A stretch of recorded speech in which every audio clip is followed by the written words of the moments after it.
Hello and welcome to Estuary TV News with me, James Dunn. Today it is our weekly paper review, but first here's Dan Kemp with the news headlines.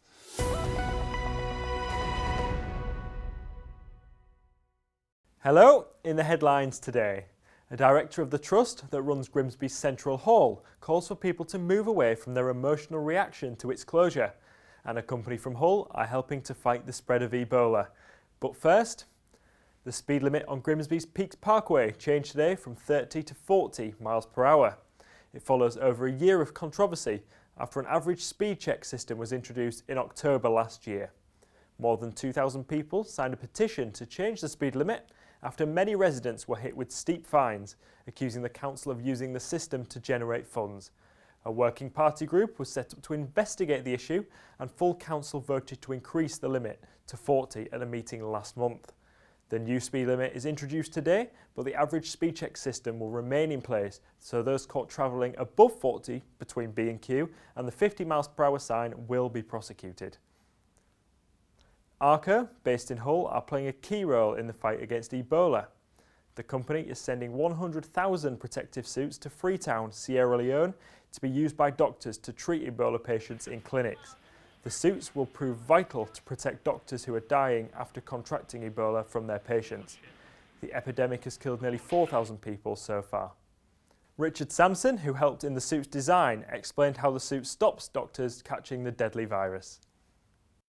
Well, obviously, when you're wearing the PPE and in those areas where you need to be wearing the PPE, it provides an adequate barrier for any contaminants that will be there. Obviously, one of the key elements to making sure that you don't have any problems is when you're taking the kit off, is to ensure that no cross-contamination can take place as you're removing the kit. One of the things that we've offered is a visor. So you might have seen some of the pictures with people wearing goggles.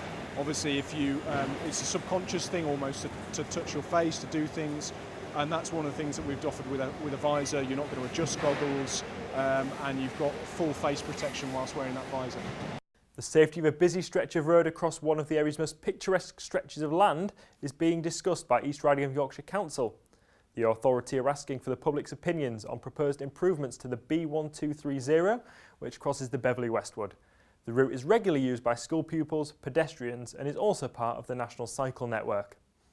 People now need to move beyond the emotional reaction to the closure of Grimsby's Central Hall and look at what needed to save the venue.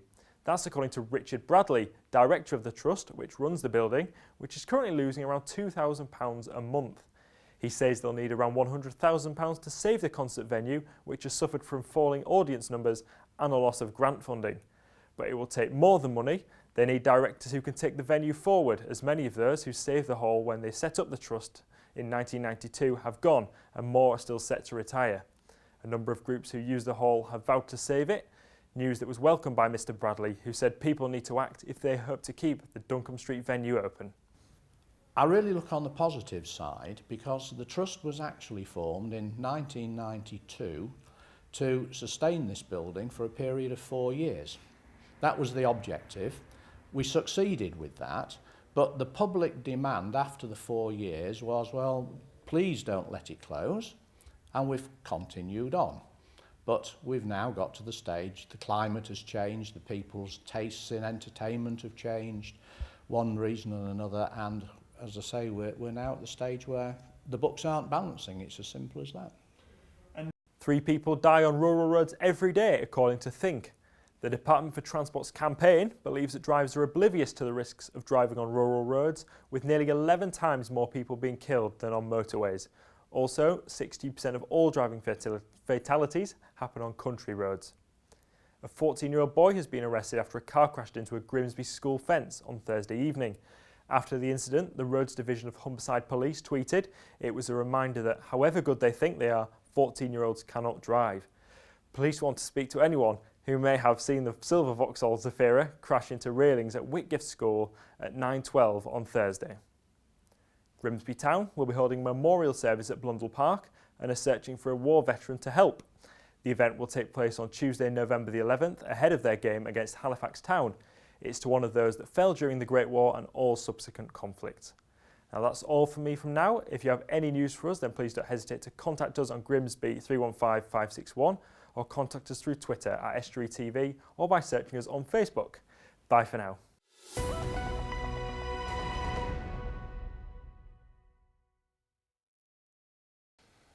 Thank you very much, Dan. Now, it's our weekly paper review now, a chance to look back at all the headlines of the week from across the region. And today my guest is my colleague, Dave Nunn.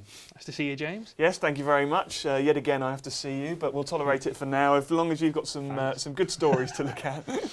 We have indeed. So we'll start with this one from the Skegness Standard. We've got Conservatives want people to help pick their election candidate. That's the more American style of doing things, isn't it?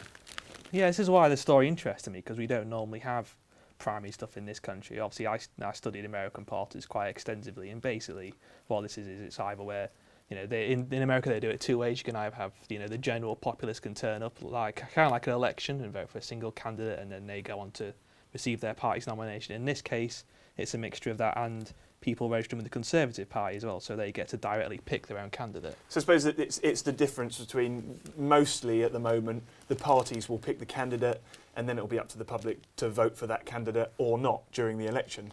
Whereas here they're actually giving the public the chance to vote for who they would vote for. Not only that as well, they're also having, there's 4 candidates and there's going to be a Q&A session beforehand, so they'll get to grill the candidates. I think it's quite a good way to do it, because then you get to know a bit more about a certain person's standpoint on certain issues. Because although they'll all be from the Conservative Party, they'll all have different, they'll have different standpoints on certain issues. I think it's certainly interesting when you consider there's been some controversy in Grimsby, for example, over all women shortlists being used.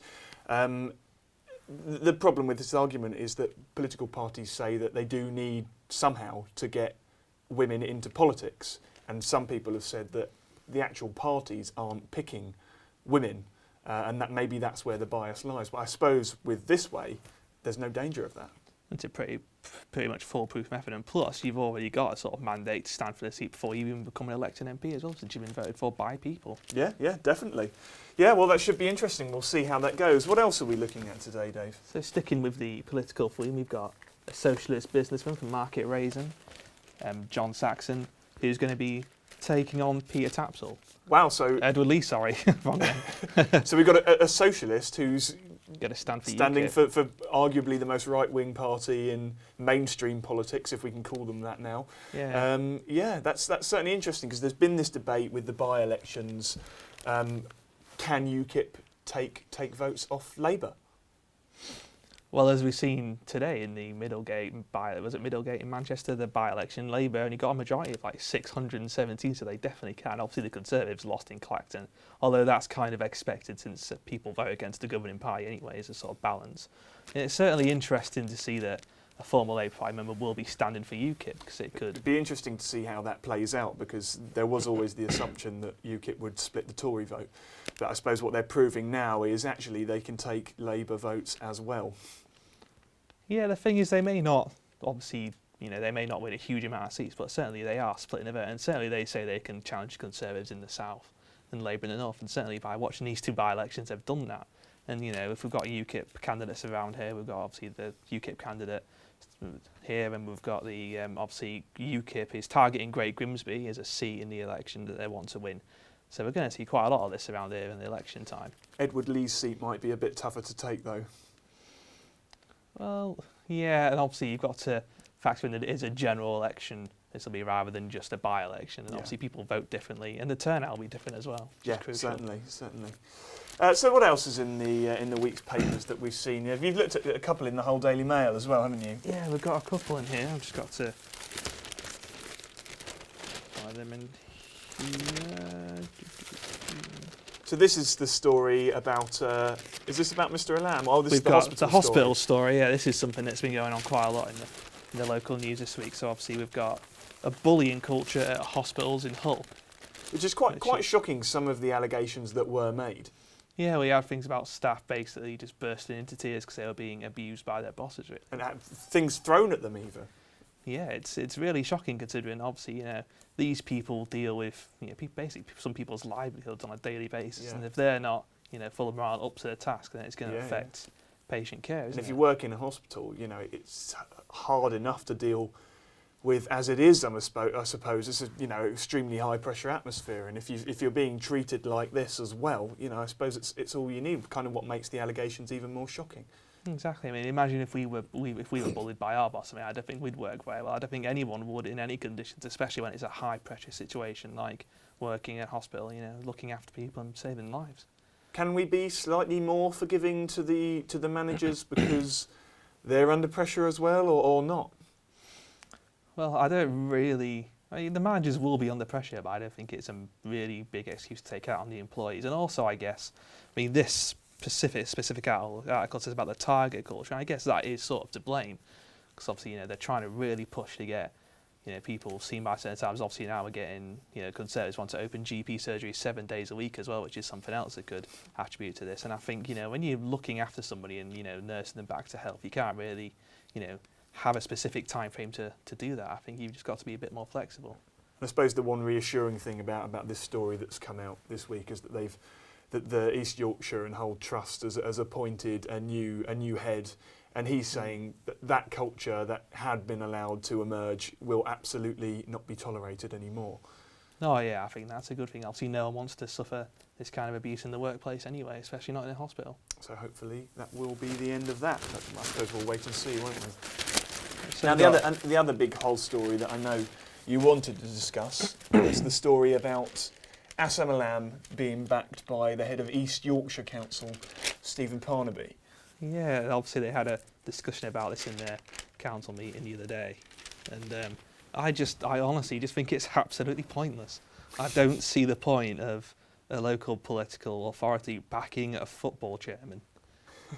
I mean, do you think it could be any? I mean, Councillor Parnaby is categorically denied this, but there's been some quite strong words traded between East Yorkshire and Hull City Council over this boundary change issue that has become quite heated, I think it would be safe to say. And you think he would say that there's no ulterior motive and he just wants to recognise Alam's achievements, but it's difficult to think that it's not got something to do with it.